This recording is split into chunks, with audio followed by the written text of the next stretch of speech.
So friends, हम bill of exchange chapter start करने जा रहा है। सबसे पहले आपके माइंड में क्वेश्चन होता है कि sir what is bill of exchange. अभी प्रेजेंटली बात करूं ना, आज के जमाने में मैं चार्टर्ड अकाउंटेंट हूँ, फिर भी bill of exchange practical life में कहीं पे भी यूजफुल नहीं है, क्योंकि कहीं पे भी हमने देखा भी नहीं। कभी भी बैंक में देखा है कि आप बिल ऑफ एक्सचेंज लेके गए, बिल्स रिसीवेबल बिल्स पेबल लेके गए? पॉसिबल ही नहीं है। प्रैक्टिकल लाइफ के अंदर से ये कंसेप्ट कब का चला गया है, बराबर। ये कंसेप्ट कब था? जब नरसिंह मेहता के टाइम था। पता है, नरसिंह मेहता ने अपनी डॉटर के लिए एक हुंडी लिखी थी। हुंडी दैट मीन्स क्या? Bill of exchange. उस टाइम के जमाने के कंसेप्ट हम आज पढ़ रहे हैं, बट मार्क के पॉइंट ऑफ व्यू इसका बहुत ज्यादा इंपॉर्टेंट है। Even in 11th standard 12th में भी इसके बहुत सारे कंसेप्ट होंगे। सीए, सीएस, एमबीए, बीकॉम, हर जगह आपको ये चैप्टर छोड़ने नहीं वाला है, बराबर। सो हम बहुत डिटेल में पढ़ेंगे, बहुत शांति से पढ़ेंगे, बराबर। सो बिल का ट्रांजैक्शन समझने के लिए मैं आपको एक नए ही पेज पे ले जाता हूँ और समझाता हूँ कि बिल एक्चुअली होता क्या है, बराबर। तो let us start that chapter and see, बहुत प्रैक्टिकली समझेंगे कि क्या होता है, देखें, बराबर। सी फ्रेंड्स, कि मान लो ये मिस्टर किशन है और मान लो ये मोहित है, अपने स्टूडेंट मोहित है, बराबर।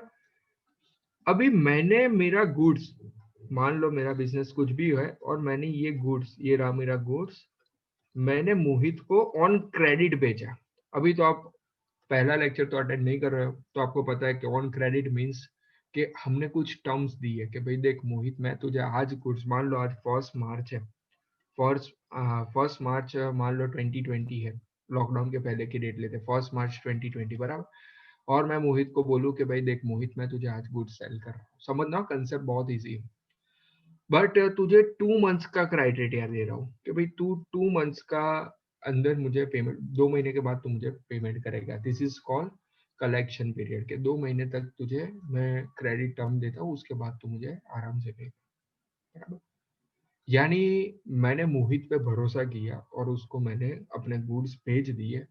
मोहित ने भी अपना बिजनेस स्टार्ट करके ये गुड्स दूसरे को बेचना स्टार्ट किया, बराबर। ठीक है, नाउ सी, जब मैं मोहित को गुड सेल करता हूँ, समझना पहले ये चैप्टर के पहले के ट्रांजेक्शन समझ लेते हैं तो ये चैप्टर समझने में बहुत आसानी होगी। बहुत ध्यान से समझना कि मैंने मोहित को गुड सेल किया, तब मैं एंट्री क्या करता हूँ कि भाई सामने वाले का नाम लिखता हूँ, Mohit account debit to sales account. मान लो मैंने 1000 रुपीज का गुड सेल किया, छोटी अमाउंट लेते हैं।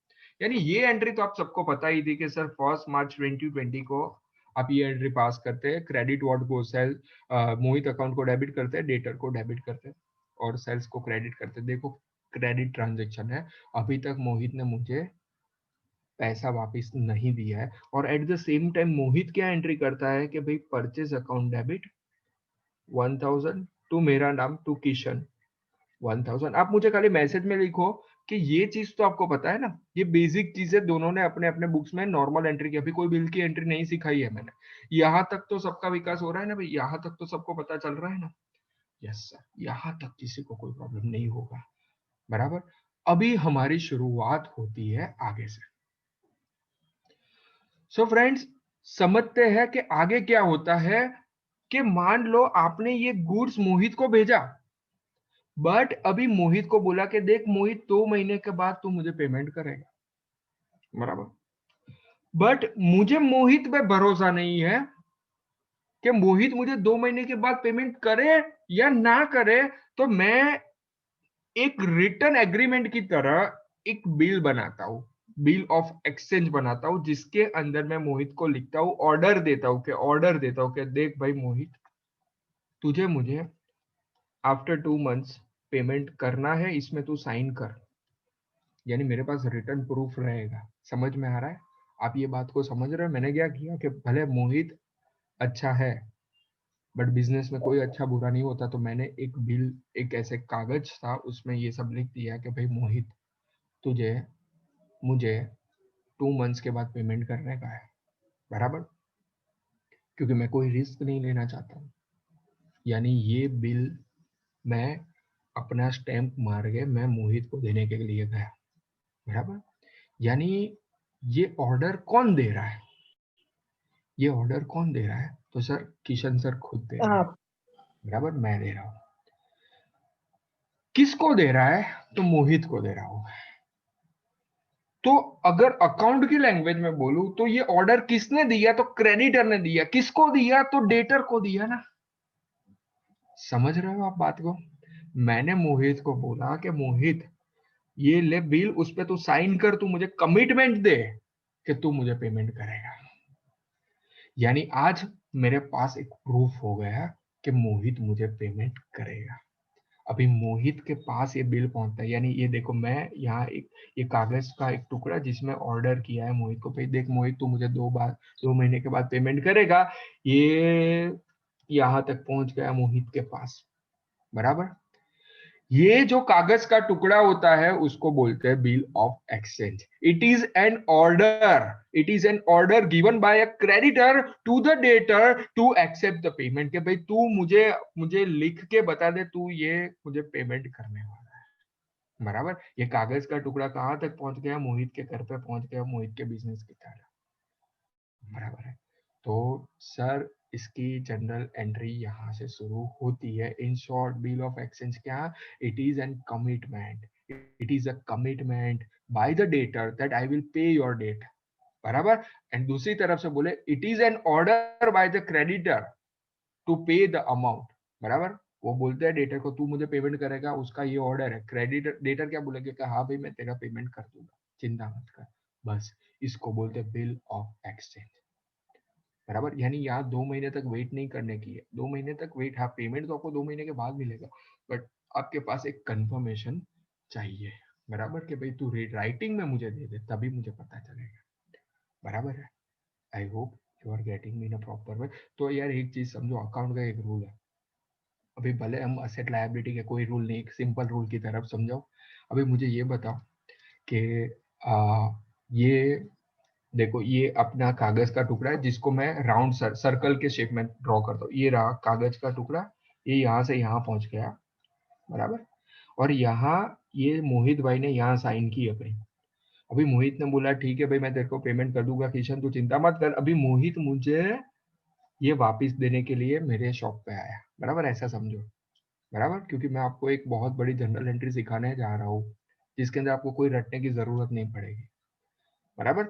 मैंने क्या किया देखो, पहले क्रोनोलॉजी समझो। मैंने सबसे पहले लिख के दिया कि तू मुझे पे कर, सामने वाले इंसान ने साइन किया और सामने वाला इंसान मेरे घर पे वापस देने के लिए आया, बराबर। कि लो भाई सर मैं आपको पेमेंट कर दूंगा, बराबर। मैंने साइन भी किया, फिर मैं भी, मेरी भी साइन होगी और उसकी भी साइन होगी, यानी कोर्ट में एक प्रूफ बन जाए, बराबर। अभी क्या होता है इसकी जनरल एंट्री, जो आपको बहुत टफ, अभी डेट पे मैं नहीं जा रहा हूँ, डेट क्या होगी उस पर नहीं जा रहा हूँ, समझ में।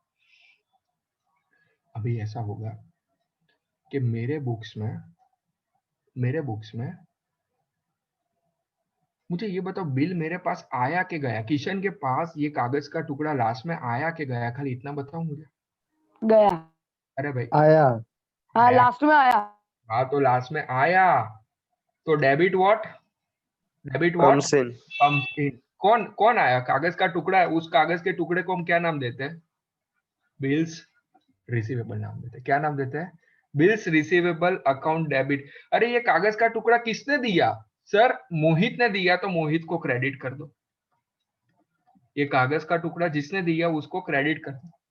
यस और नो? समझ में आ रहा है? अभी मोहित सोचेगा कि सर मेरे पास तो ये कागज का टुकड़ा था, वो तो चला गया, तो मोहित क्या करेगा? बिल्स को क्रेडिट करेगा, क्योंकि मोहित के पास से जा रहा है तभी तो मेरे पास आ रहा है। I hope you are getting me. Yes और नो? तो मोहित यस सर। को उसमें ये बिल्स क्रेडिट होगा, बट उसको बिल्स रिसीवेबल नाम नहीं देंगे, उसके लिए क्या हो जाएगा? बिल्स पेएबल नाम। चीज वही है, वो कागज का टुकड़ा ही है, बट उसके लिए पेएबल नाम होता है, तो मेरे लिए क्या होता है? रिसीवेबल। रिसीवेबल यानी मेरी असेट है, उसके लिए लायबिलिटी है, इसीलिए पेएबल वर्ड यूज किया जाता है। तो आप खाली एक स्टोरी की तरह ही समझो कि किशन सर ने मोहित को गुड्स बेचा, मोहित पे भरोसा नहीं था, किशन सर ने उनको एक कागज लिख के दिया कि भाई तू मुझे पे कर, ऐसा लिख के दे। मोहित ने साइन किया, मोहित बहुत अच्छा था, उसने मेरे घर पे ये कागज का टुकड़ा लेके आया, मेरे पास ये टुकड़ा आया, that's why bills receivable debit. किसने दिया? मोहित ने दिया, that's why he is credited. Mohit के बुक्स में से ये गया, मोहित की दुकान से ये गया, तो गया that means credit what goes, और सामने वाला किशन इज डेबिटेड। यस और नो? आत्ता माझी सटकली, सबको पता चल रहा है भाई, सबका विकास हो रहा है। इससे easy yes sir, yes sir. इससे इजी कुछ नहीं है। देखो अपने जो भी पढ़ेंगे पूरे दिल से पढ़ेंगे, बराबर। मुझे जितना भी इसके बारे में पता होगा मैं आपको बता रहा हूँ, ठीक है फ्रेंड्स। प्रैक्टिकली ऐसा नहीं होता है, मैं आपको बोल रहा हूँ, प्रैक्टिकली चेक लिखा जाता है, बराबर। प्रैक्टिकली ऐसा नहीं होता। मैंने अपनी लाइफ में आर्टिकलशिप की, 2 साल दुबई जॉब की, बराबर, कहीं पे भी मैंने ये नहीं देखा है कि बिल ऑफ एक्सचेंज आया रियल में, ठीक है। Yes Pratham has raised his hand. Yes Pratham, any doubt? Sir I have doubt, means you told कि ये प्रैक्टिकल लाइफ में यूज में नहीं आता है, तो सर ये एक तरह से अच्छा ही नहीं हुआ कि इसे बेनिफिट रहेगा? एक्चुअली ये अच्छा पूरा इसलिए नहीं रहता क्योंकि आप है ना, नॉर्मली बिल्स के ट्रांजैक्शन में कोई प्रॉब्लम किसी को नहीं होता, पर प्रथम आप ही मुझे बताओ कि इसका मिसयूज कितना हो सकता है, पता है? आपको एक चीज बताओ, आगे कैसे ट्रांजैक्शन आएगा कि ये बिल्स रिसीवेबल मेरे पास है ना, किशन के पास है ना। मान लो कि मैं ऋषिल को ये बिल्स दे दूं और ऋषिल को बोलूं कि ऋषिल तू ये पेमेंट मोहित से ले ले। समझो कितना मैंने कॉम्प्लिकेटेड कर दिया। देखो इसमें क्या है कि मुझे ऋषिल को पैसे देने हैं और मुझे मोहित से लेने हैं, तो मैं क्या कर दूंगा, ये बिल है ना ऋषिल को दे दूंगा, ऋषिल को बोलूंगा तू डायरेक्टली मोहित से ले ले। अभी आपको लगता है कि सर ये तो आसान चीज है कि अंदर अंदर सेटलमेंट हो गया, बट एक चीज बताओ, मेरा इनकम टैक्स वाला कहाँ जाएगा इसमें, किसके पास जाएगा? इनकम टैक्स वाला तो वही देखेगा कि भाई सेल्स तूने किया है तो इनकम भी तुझे ही होनी चाहिए, आप अंदर अंदर सेटलमेंट नहीं कर सकते। यस और नो? तो आप मुझे बताओ कि प्रैक्टिकली तो इनकम टैक्स वाले ही सबसे पहले मेरा पैर खींचेंगे कि भाई ऐसा थोड़ी कर सकते हैं। यस और नो? तो प्रैक्टिकली देखने यस जाओ ये सर। पॉसिबल ही नहीं है, बराबर। फिर एक एक रूल तो आपका निकल गया। एक रूल तो कैसा था पता है, कि अंदर अंदर बैंक में से पैसे लेने के लिए बिल ऑफ एक्सचेंज एक दूसरे को रेज करो, यानी मैं ऋषिल को रेज करूं, बराबर, और मैं आर्यन को भी रेज करूं और आर्यन ऋषिल को करे, फिर अंदर अंदर ऐसा सेटलमेंट करते हैं कि ये बिल हम बैंक में देने के लिए जाए, बैंक हमको पैसा दे दे। फिर ऐसे भी प्रोबेबिलिटी है कि मैं छू मंतर हो जाऊं। यानी प्रैक्टिकली तो ये पॉसिबल ही नहीं है, इसीलिए तो उसकी जगह चेक ने ले ली है, और चेक की जगह आज एनईएफटी ने ले ली है। एनईएफटी या आईएमपीएस ले ली है, और एनईएफटी में भी ऑप्शन है कि फ्यूचर डेटेड पेमेंट कर सकते हो। आप डेट सिलेक्ट कर दो, चलो आप अभी से सिलेक्ट कर दो, अभी आपको देखना हो तो चेक करो, किशन सर को पेमेंट का कर दो 5 मार्च, अभी से कर दो, चलो तो आपका ऑटोमेटिकली डेबिट हो जाएगा, बराबर। ठीक है, तो ये कहने की बात है, बाकी अदरवाइज प्रैक्टिकली तो कोई चांसेस नहीं है ये चीज होए, बराबर। बिल ऑफ एक्सचेंज अभी इससे ज्यादा एक पॉइंट आएगा, प्रोमिसरी नोट। अभी वो भी के वो थियोरेटिकल पॉइंट और वो भी कंफर्म है, तो 3 मार्क का वो पूछेंगे, what is promissory note and what is bill of exchange, give the difference between them. I hope you are getting me, yes और नो? कहीं yes sir. Are you getting me? Yes, sir. भी doubt हो तो please ask me, कोई भी doubt अपने पास मत रखो भाई। यस हो वंश भाई, पता चल रहा है? Yes Harsh, Harsh you still raise hand? Yes बोलो भाई। सर बिल्स रिसीवेबल होगा वो हमेशा डेबिट ही होगा। ऐसा जरूरी नहीं है, ये बिल्स रिसीवेबल अगर मैं ऋषिल को दे दूंगा तो क्या हो जाएगा, क्रेडिट हो जाएगा ना, क्योंकि मेरे पास से बिल गया ना। ऐसे ट्रांजेक्शन पड़ेंगे, उसमें कोई प्रॉब्लम नहीं। ऐसे 6 से 7 अलग अलग केस बताऊंगा कि ये बिल मैं ऋषिल को दे दूं, या तो मुझे अभी पैसों की सख्त जरूरत है, तो मैं क्या करूंगा, बैंक में दे दूंगा, बैंक वाले मुझे पैसे देंगे कंफर्म, बराबर, क्योंकि बैंक उसके लिए मेरे से चार्ज लेंगे। यानी बहुत सारी चीजें आएगी, बट अभी मैं बेसिक समझा रहा हूँ, आगे की पॉसिबिलिटीज पे हम नहीं जाएंगे, बट यहाँ तक सबका क्लियर है। रात को 2 बजे भी आर्यन में फोन करके पूछूं कि इसकी एंट्री बोलो, तो आप ये 2 एंट्री बोल पाओगे sir, Mohit account debit to sales और सीधा का सीधा BR टू मोहित, और सामने vice versa. I hope you are getting me. और एक चीज बताओ, यस। लॉजिक समझाया था, आपको लॉजिक से ज्यादा मैजिक में इंटरेस्ट है वंश भाई, तो चलो मैजिक करते हैं। अभी एक चीज बताओ, जिसको डेबिट किया ना वो क्रेडिट ही हो जाएगा इमीडिएटली, बराबर। देखो मोहित को डेबिट किया, देखो मोहित क्रेडिट हो गया, ठीक है, समझ में आ रहा है? ओके, पर इसकी कंबाइनेटरी पास नहीं करने के, खाली ये तो समझाया कि ऐसा ही होगा, हर एक ट्रांजेक्शन में ऐसा होगा, बराबर। I hope you are getting me भाई, दिमाग में जा रहा Yes, है sir. एकदम? यस माही, बराबर, सबको समझ में आ रहा है ना? सब Yes, sir. हो रहा है ना? Fiza, yes yes Jyoti, sir. Yes Yes, sir. Okay, Urvi, Urvi पता चल रहा है बेटा? यस पटेल साहब, पार्थ पटेल, मोहित, सबका विकास हो रहा है? Yes, sir. वो पता चल रहा है ना भाई? ठीक है। अच्छा हेतवी, आपको एक टास्क है, आप निराली को ये समझा देना बेटा, आज वो अटेंड नहीं कर रही है, ठीक है? ओके। हाँ सर हाँ। हाँ, और टॉपिक इतना टफ, वैसे रिकॉर्डिंग है तो वैसे यूट्यूब में भी उनको मिल जाएगा, इट्स फाइन। ओके फ्रेंड्स, सो ये था basic of bill of exchange. अभी आते उसकी उसके बाद क्या होगा वो भी आपने सोचना है ना। अभी तो मोहित ने कमिटमेंट दे दिया, बट अभी मोहित चलो विजय माल्या की तरह यूके चला गया तो मैं क्या करूंगा? मेरा तो पेमेंट रह गया, भले उसने रिटर्न कंफर्मेशन दिया, बट मैं करूँ तो करूँ क्या? बराबर। तो क्या होगा वो भी पढ़ने में आएगा। देखो हमारा अकाउंट बहुत वास्ट है, बराबर। अच्छा, अभी मान लो कि 1 मार्च को मैं यही का ये ट्रांजैक्शन कंटिन्यू करते हैं कि 1 मार्च 2020 को मैंने सेल किया मोहित को, और मुझे मोहित पे भरोसा नहीं था, इसलिए मैंने उस दिन बिल्स रिसीवेबल का ये ट्रांजैक्शन का उसी दिन कि भाई अभी के अभी मैं देख मोहित, जैसे ही तू गुड्स लेने के लिए आया ना, ये बिल्स भी साथ में ले जाओ, मुझे साइन करके वापस दे, बराबर। ऑन द स्पॉट मैंने ये कर दिया क्योंकि मैं अपनी तरीके से सेफ रहना चाहता था, बराबर। अभी एग्जैक्टली 2 मंथ्स कब हो गए? तो सर 1 मार्च के बाद आता है 1 अप्रैल, एंड 1 अप्रैल के बाद आता है 1 मई। तो एग्जैक्टली 2 मंथ होते हैं 1 मई 2020, जब मैं मोहित को याद दिलाऊंगा, मोहित पैसे ला भाई। मैं याद दिलाऊंगा कि नहीं दिलाऊंगा? अभी 2 महीने हो गए तो मेरे को उससे पैसे लेने के कि नहीं? यस और no? I hope you are getting मी।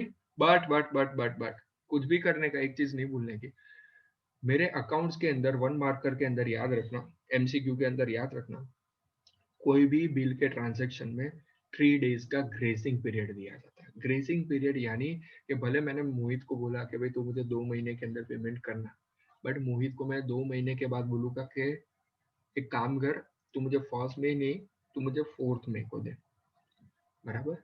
क्योंकि 3 डेज का ग्रेसिंग पीरियड ऐसा कहाँ लिखा है? तो नेगोशिएबल इंस्ट्रूमेंट एक्ट 1872 में लिखा, बट वो सब आपको याद नहीं रखने का, बराबर। जैसे भी, और नॉर्मल चीज भी समझो यार, आप मुझे चेक की, मान लो कि अभी मुझे किसने चेक दिया था? यस मोहित। अब मोहित ने अभी मुझे चेक दिया होगा, बराबर। मान लो मोहित ने ही दिया है मुझे चेक, अभी उसने चेक में डेट आज की डाली है 29 दिसंबर, मान लो एग्जाम्पल। तो मैं भाई आज के आज मैं कोई भी बैंक हो, मैं आज के आज चेक डिपोजिट करवाने जाऊंगा, मोहित की बैंक शायद कैनेरा बैंक है और मेरी बैंक है आईडीएफसी है, एसबीआई, कोई भी है, तो इमीडिएटली क्लियर नहीं होगा। चेक क्लियर करने में 2 दिन लगते हैं, बराबर। तो अकाउंट्स ने क्या बोला कि भाई हम 3 दिन का ग्रेस पीरियड मान के चलो, कि मान लो अभी मैं मोहित को बोलूंगा चल मोहित मुझे पैसे दे, बिल्स रिसीवेबल तेरा मेरे पास है, तो मोहित मेरे शॉप में फिर से आएगा, समझना हो।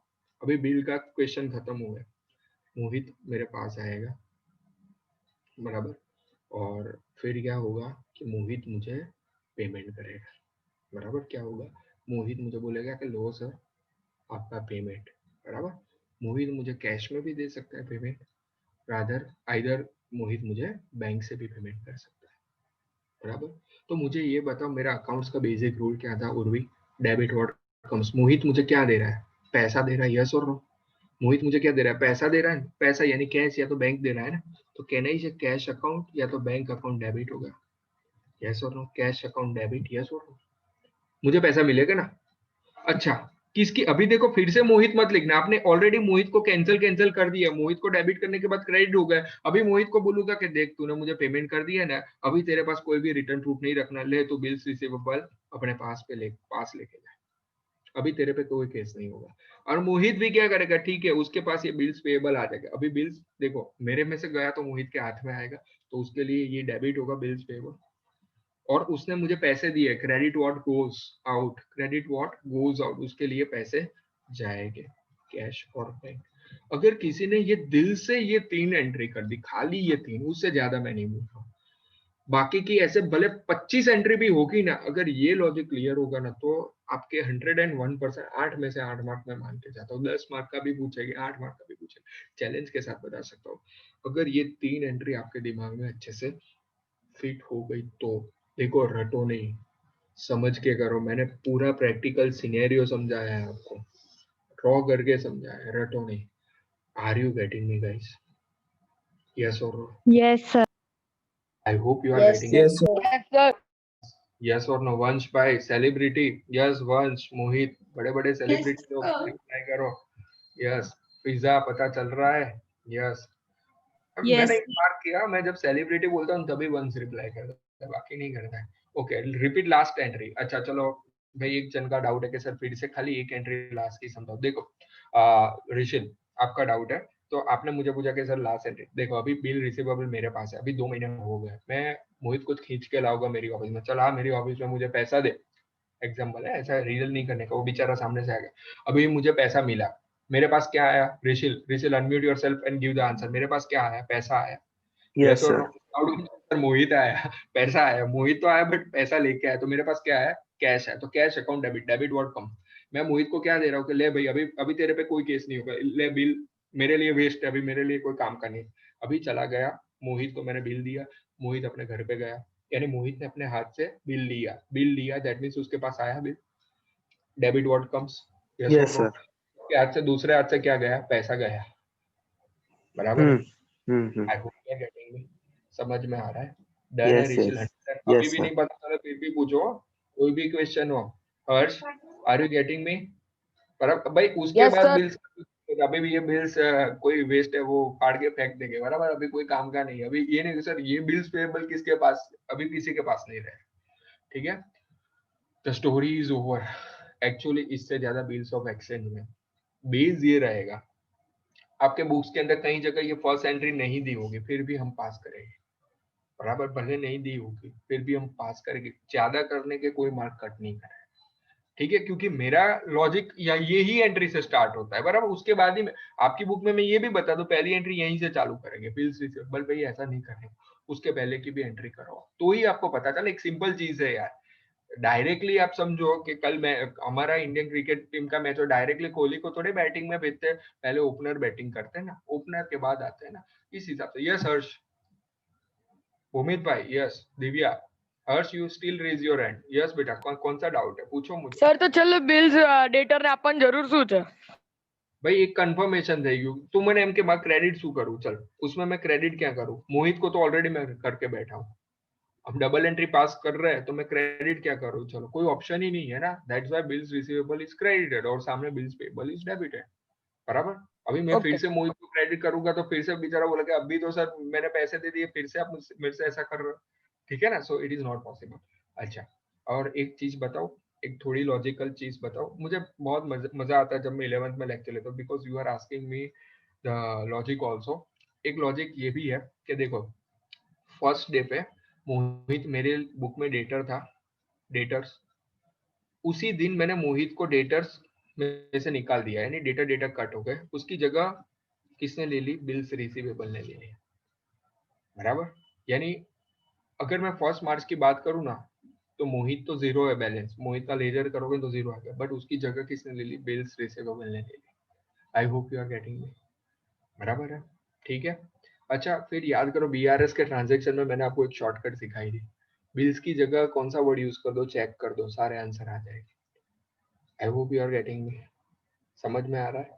ठीक है ना, अभी आप धीरे धीरे समझ सकते हो कि बैंक की सर बिल रिसीवेबल की जगह चेक करते हैं तो सीरियसली चेक इन हैंड कर दो, आपके आंसर आ जाएंगे, कोई भी आंसर आ जाएगा, चेक करना। अभी बिल के, अभी ये चैप्टर अच्छे से पढ़ोगे तो बिल, अभी बिल डिस्काउंटिंग नहीं पढ़ा है, बट बाकी सारे के सारे बीआरएस में जो पॉइंट हमने स्किप किए थे, मैंने जान, अभी मुझे ये बताओ यार, मैं इतनी बड़ी चीजें स्किप करके आपको डायरेक्टली बीआरएस के अंदर बिल्स ऑफ एक्सचेंज नहीं समझा सकता था ना?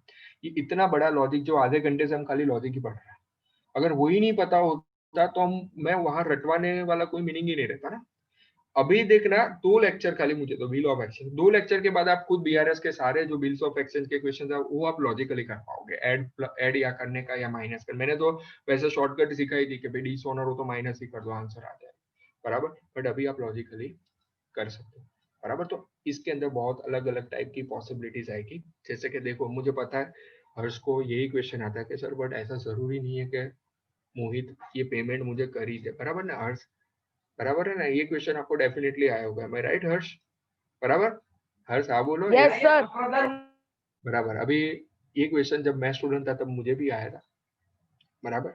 अभी समझते क्या क्या हो सकता है, उसकी जनरल एंट्री नहीं करेंगे आज तो, ये पॉइंट और खाली थियोरिकल पॉइंट ही पढ़ने के, बट क्या क्या हो सकता है। देखो मेरे पास बिल्स रिसीवेबल है, बट इसका मीनिंग ये नहीं कि मुझे पैसा मिलेगा ही, बराबर? तो क्या क्या हो सकता है, तो देखो मैं अलग अलग टाइप से समझ रहा हूँ। इधर ऐसा हो सकता है कि मोहित डिनाई करे, पहला केस क्या हो सकता है, मोहित डिनाई करे मैं नहीं करूंगा पेमेंट क्योंकि अभी मेरे पास नहीं है। क्या मोहित क्या बोलेगा, अभी नहीं है सर, बाद में दूंगा।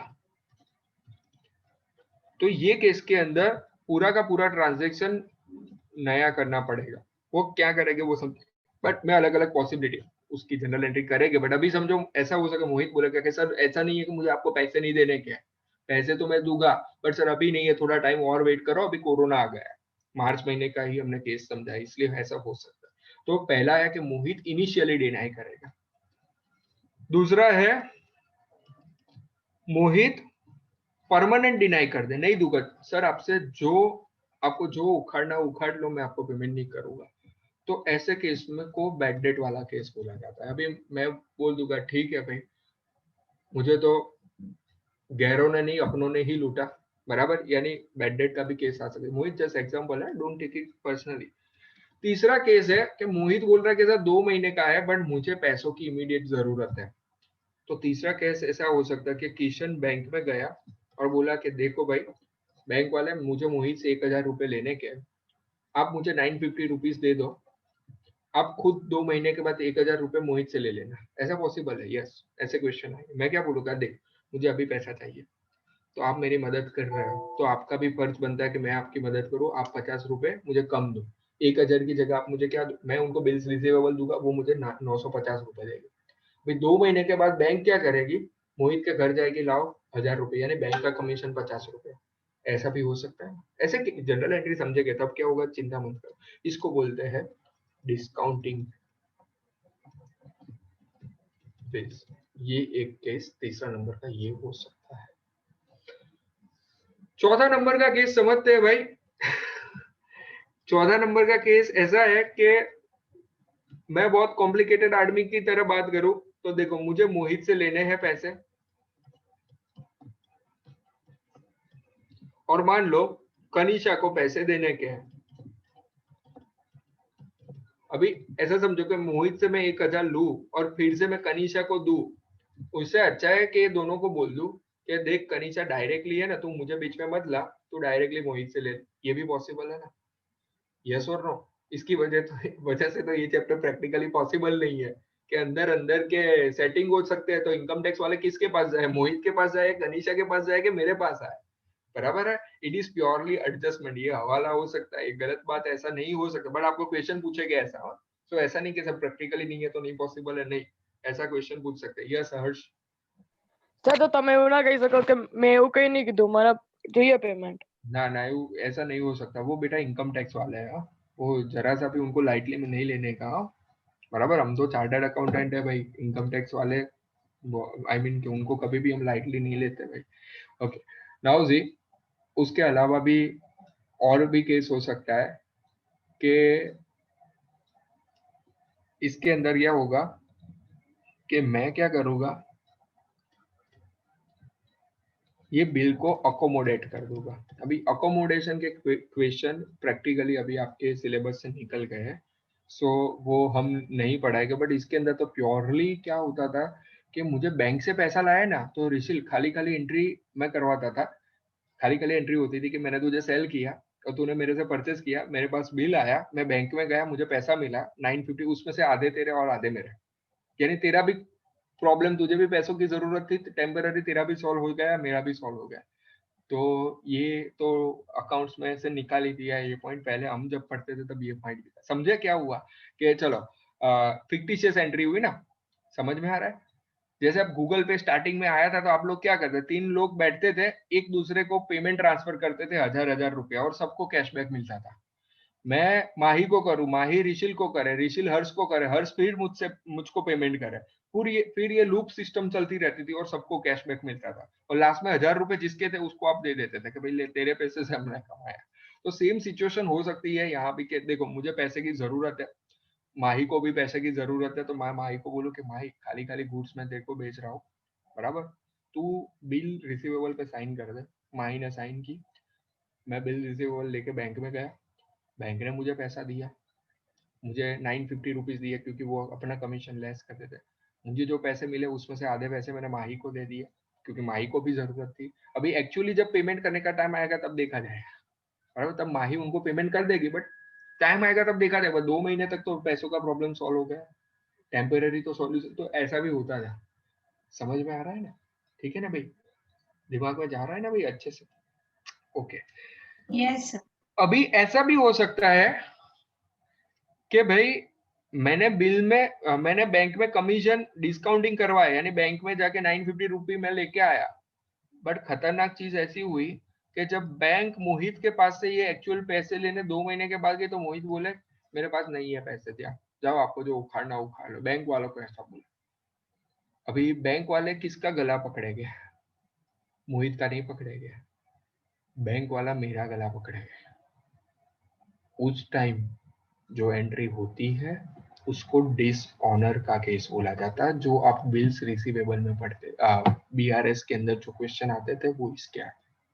आई होप में सबका साथ सबका विकास हो रहा है भाई, सबको पता चल रहा है। मैं सबके मैसेज पढ़ रहा हूँ पर्सनली, भूमित भाई पता चल रहा है, फीसा पता चल रहा है, अक्षत, सबको पता चल रहा है, हेतवी, माही। देखो आप किसी ऐसा समझने का है सीरियसली।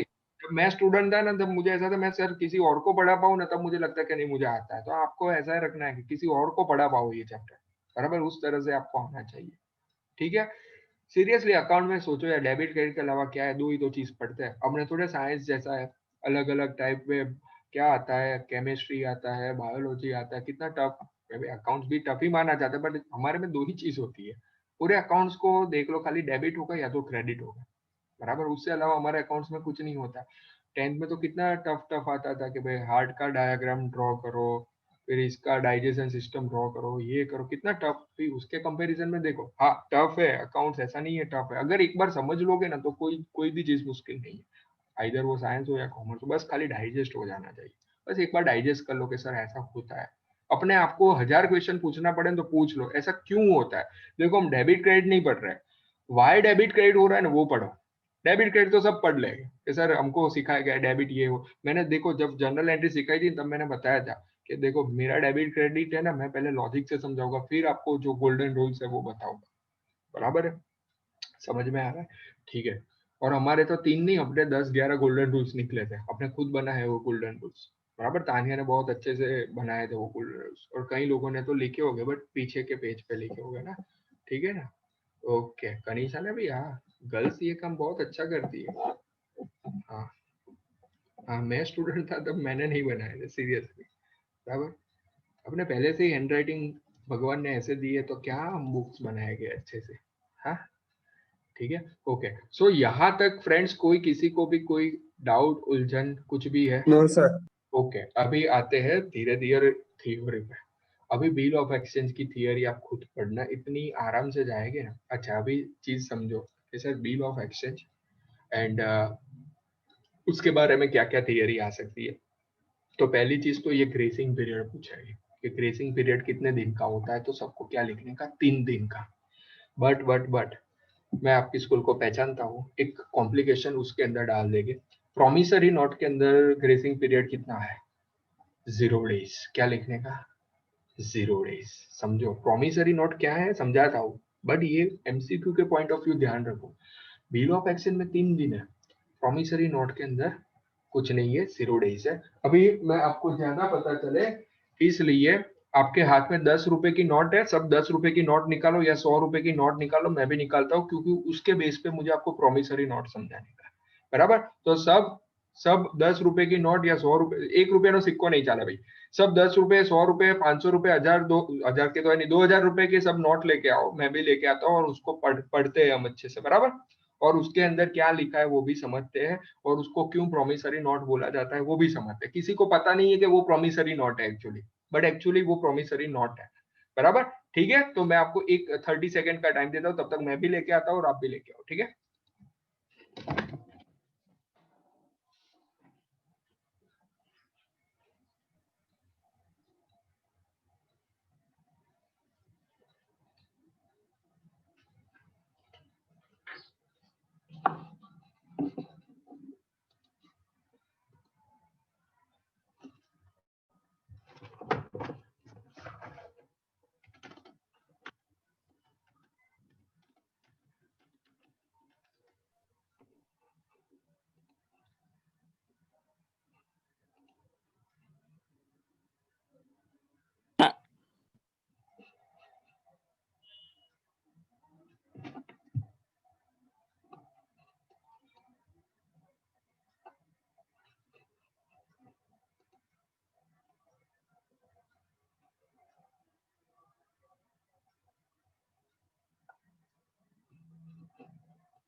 होपफुली सब लेके आए होगे 10-10 रुपए या 100-100 रुपए की नोट, और नहीं लेके आए तो चिंता मत करो, मैं गूगल पे आपको 100 रुपए की नोट दिखा रहा हूँ। थोड़ी इमेज ब्लर आ रही है, बट सबको थोड़ा बहुत पता चल रहा है कि 100 रुपए की नोट ही है, गांधी जी का फोटो है, यस और नो?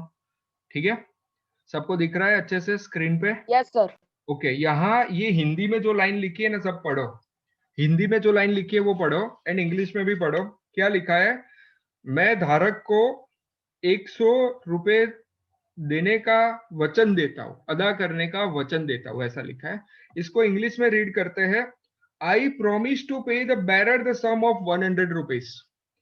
कौन सा वर्ड आया? प्रोमिस।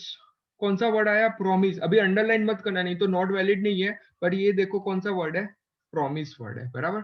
सो फ्रेंड्स, कहने की बात ये है कि ये भी एक प्रोमिसरी नोट है। आज मैं हर्ष आपको 100 रुपए दे रहा हूं, तो उसके अंदर मैंने आपको प्रॉमिस दिया है कि ये वैसा मैं वापस नहीं दूंगा, बराबर। मैं आपको प्रॉमिस, मैं आपको वचन देता हूं कि ये पैसे आज से आपके हैं, बराबर है, ठीक है। तो ये है यस प्रॉमिसरी सर। नोट।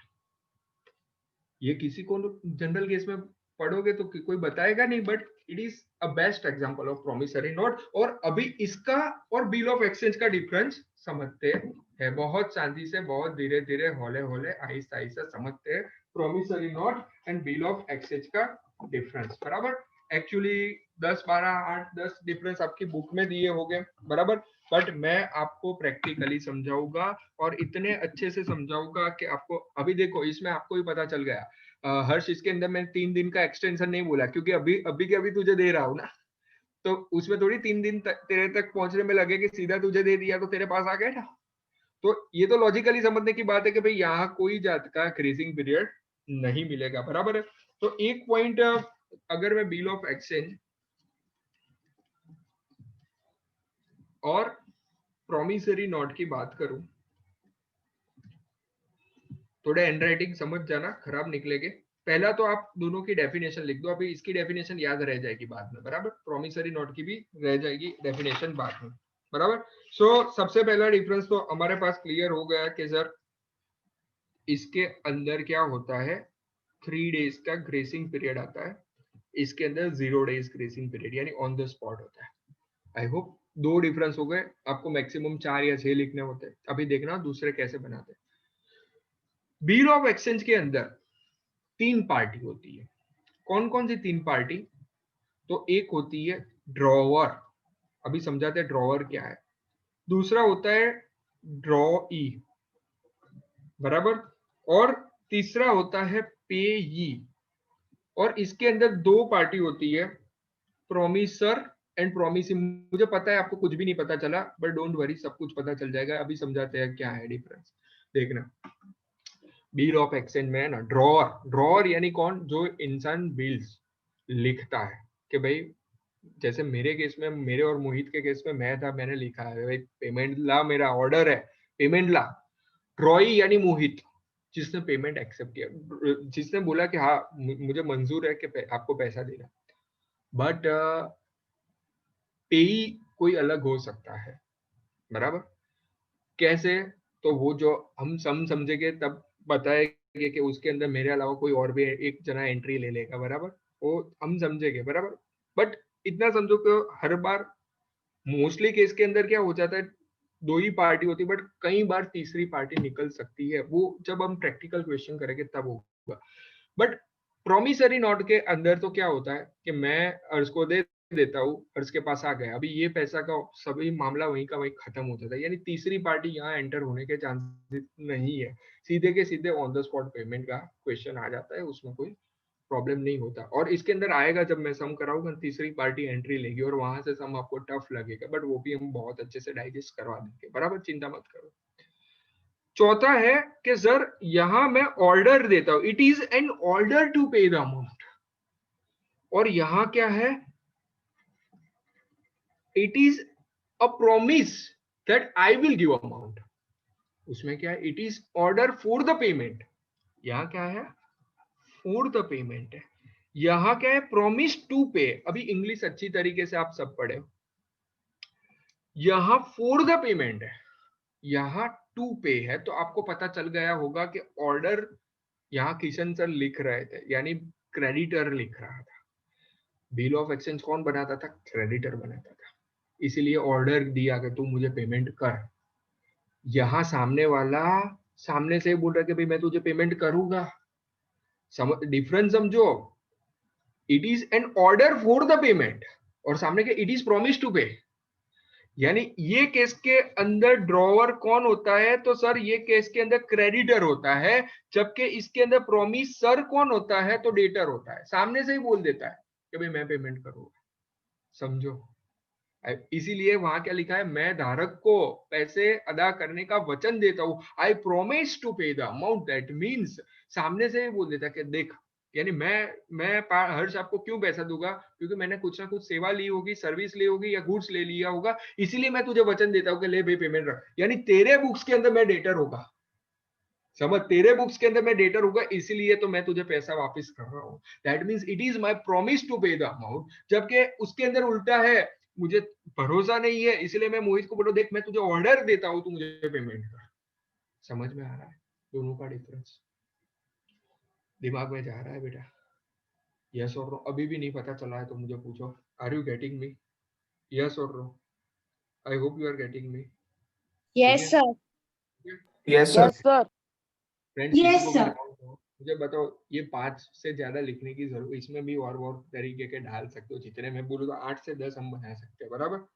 ठीक है, तो इसका अंदर एक और है कि भाई यहाँ स्टैम्प की जरूरत है, यहाँ कोई सॉरी यहाँ स्टैम्प की जरूरत नहीं, यहाँ स्टैम्प है। बट ये सब आपको शायद याद ना रहा है, तो मैं बोल रहा हूँ अभी 2 मार्क या 3 मार्क के अंदर पूछे तो आप कितना इजीली लिख पाओगे bill of exchange I promissory note का डिफरेंस।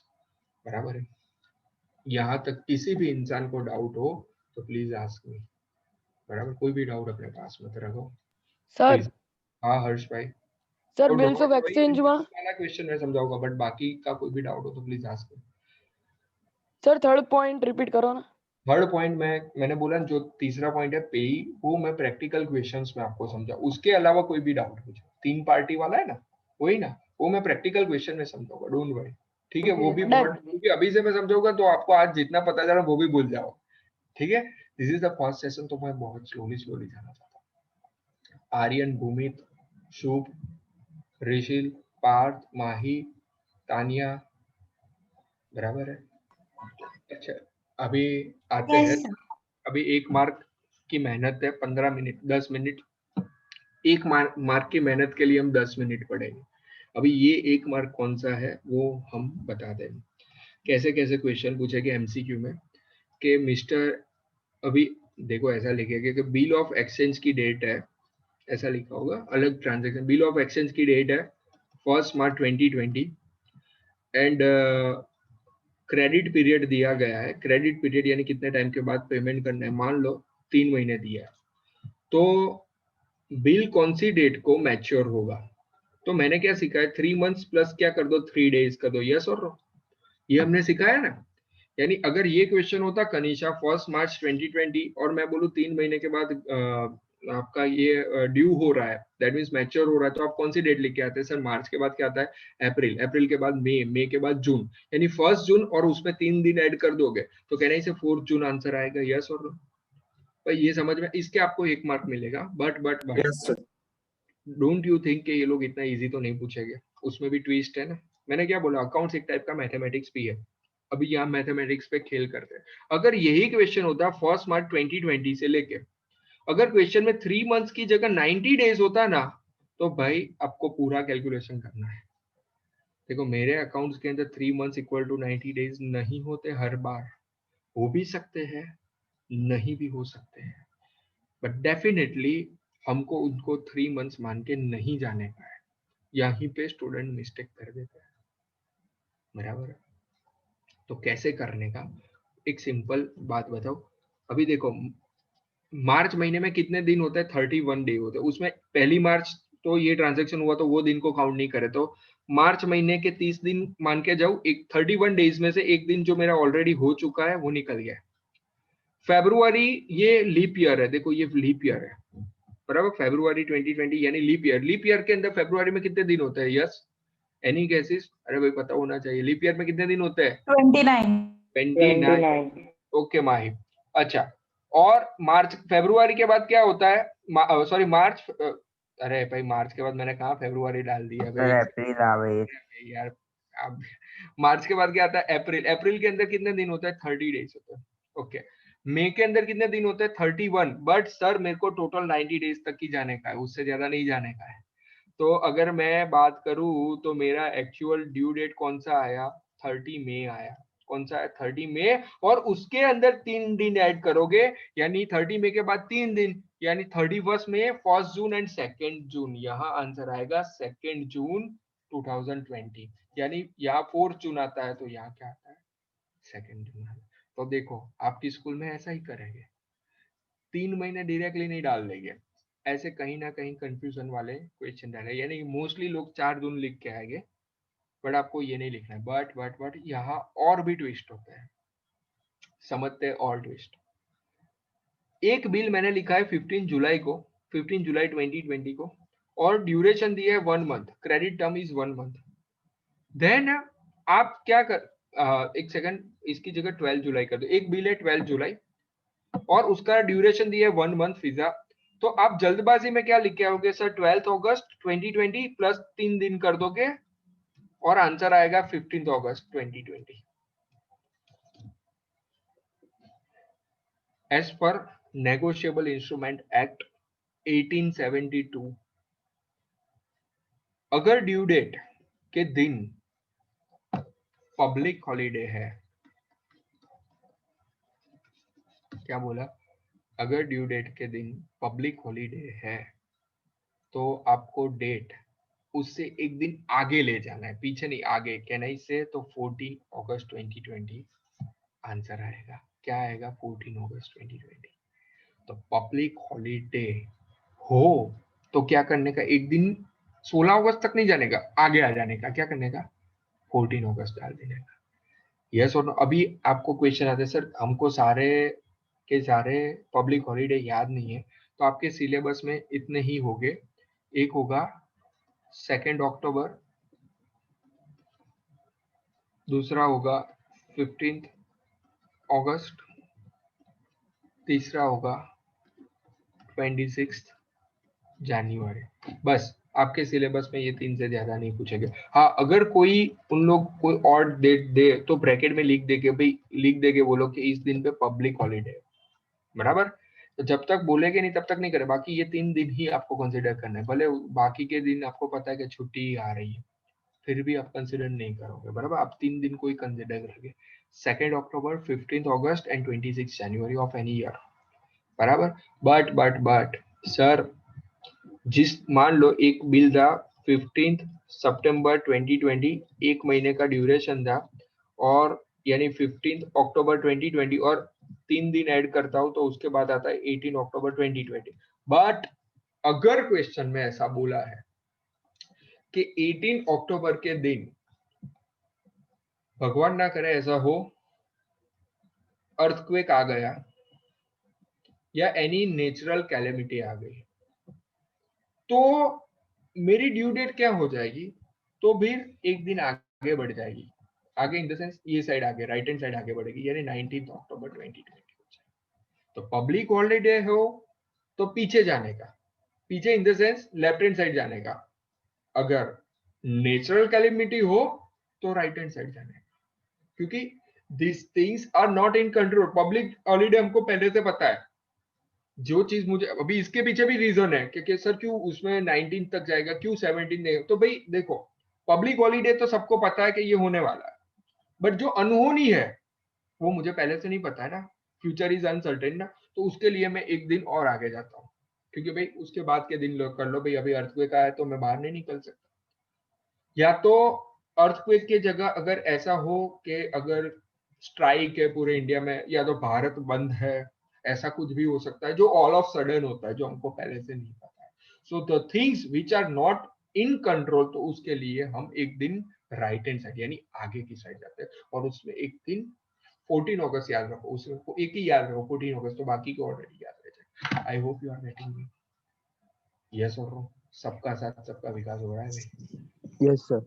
जोरदार ना भाई. यस, अभी क्वेश्चन है from the Aryan side, from Aryan. Yes Aryan. Sir हाँ તમે भाई बोल. પેલું લાસ્ટ કર્યું ને, हाँ वो आपने लास्ट किया ना, उसमें 15/9 से 15/10 है, तो सर उसमें 2/10 की भी हॉलीडे नहीं आएगी? नहीं नहीं, वो काउंट नहीं करने का. देखो बीच में हॉलीडे आ जाए वो काउंट नहीं करने का दोस्त. एग्जैक्टली वो दिन पे ड्यू हो रहा है ना तो ही काउंट करने का. ऐसे तो इंडिया में कितने हॉलीडेज है. अभी देखा जनवरी मंथ के अंदर 11 दिन हॉलीडे है. सैटरडे संडे को काउंट करे तो बराबर. तो ऐसा नहीं काउंट करने का चीज. अगर मान लो 2 अक्टूबर को ड्यू हो रहा है तो ये करने का. बराबर है फ्रेंड्स. अभी एक क्वेश्चन क्या आया था कि सर 2 अक्टूबर को गांधी जयंती भी है और उस दिन पे सुनामी भी आ गया तो क्या करने का. तो भाई पहले से 1 अक्टूबर को ये ड्यू हो जाएगा. बराबर है. ठीक है ना. क्योंकि 1 अक्टूबर तो पहले से पता है ना कि भाई इस दिन गांधी जयंती होने वाला, तो हम पूरा ट्रांजेक्शन 1 अक्टूबर को ही कंप्लीट कर देंगे. I hope you are getting me. Yes और नो फ्रेंड्स. पक्का पता चल रहा है सबका साथ. Yes, sir. Yes, sir. पूछ रहा हूँ एज जैसे दूसरे लेक्चर्स में भी हम करते हैं. कनिशा आर यू गेटिंग मी? जल्दी से यस सर या तो थम्स Yes, अप sir. कर दो. फिजा, ऋषिल, चौधवीर, Yes. Hetal, Divya, Aryan, Mohit, Pratham, Parth, Yes, sir. Mahi, Harsh, Akshat, Yes, yes sir. Sir. Hemant, Tania, Khushan, Shubh, yes sir. Umit भाई. डन है. सबका साथ सबका विकास. आज Yes, थियरी sir. खाली लिखोगे. Yes, sir. दोनों का difference, promissory note and bill of exchange का डिफरेंस खाली 3 बार लिख लो. बराबर. आपको कंफर्म बोल रहा हूँ ये क्वेश्चन आएगा ही. बराबर. ये अच्छे से कर लेंगे. बाकी देंगे होमवर्क और ये चैप्टर थोड़ा चलेगा. बराबर. उम्मीद करते हैं कि उत्तरायण के पहले कंप्लीट हो जाए. बराबर. ठीक है. If there is a natural disaster is on 1 October and holiday on 2 October then तो फिर भाई जाना पड़ेगा. तो भाई देखो एक खतरनाक क्वेश्चन है कि सर एक्चुअली हम 1 अक्टूबर के दिन अगर मान लो सुनामी आ गई. बराबर. और सेकंड हमारी एक्चुअल ड्यू डेट हो रही थी 1 अक्टूबर और वो भी बोल के नहीं होता नेचुरल डिजास्टर. और फिर दूसरा 2 अक्टूबर है तो फिर हमको 3 अक्टूबर जाना पड़ेगा. इतना डिटेल में वो लोग पूछेंगे नहीं बट क्वेश्चन इज गुड. समझे आप. 2 अक्टूबर का ट्रांजेक्शन हम 1 अक्टूबर को करने वाले बट उस दिन भी सुनामी आ गई तो कहाँ जाने का. तो कोई नहीं, तो हम 3 अक्टूबर में जाएंगे. बराबर. तो शुभ आपका बेसिकली क्वेश्चन बहुत स्ट्रॉन्ग था एक्चुअली. बराबर. A good question. Okay friends, so good by two all of you. मिलते हैं फिर नेक्स्ट वीक या तो ये वीक के अंदर. Bye sir. Have a nice day. I hope you guys have enjoyed my session. Bye. Yes sir. Bye sir. Bye.